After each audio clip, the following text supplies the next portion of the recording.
Ey mu'minlar, ota-onaga berilgan bu buyuk haqni tark qilib qo'ymang.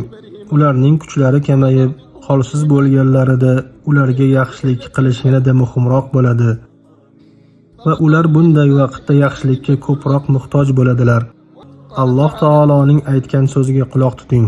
Agar ularning biri yoki ikkisi sening qo'l ostingda qarilik yoshiga yetsalar, ularga uf demagin va ularni jerkib ham tashlamagin. Ularga muloyim va hurmatli so'z ayt. Ularga mehribonlik bilan xorlik qanotini past tut.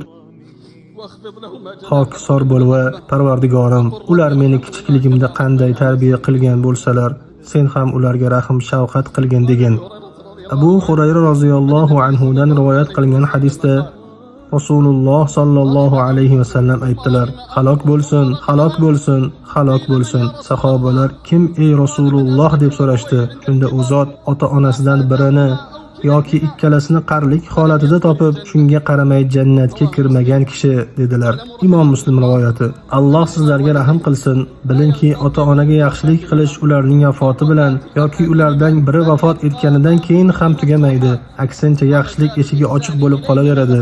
Ularga duo qilish, istig'for aytish, ularning nomidan sadaqa berish, vasiyat qilgan ishlarni ado etish kabi amallar orqali ularga yaxshilik qilish davom etaveradi.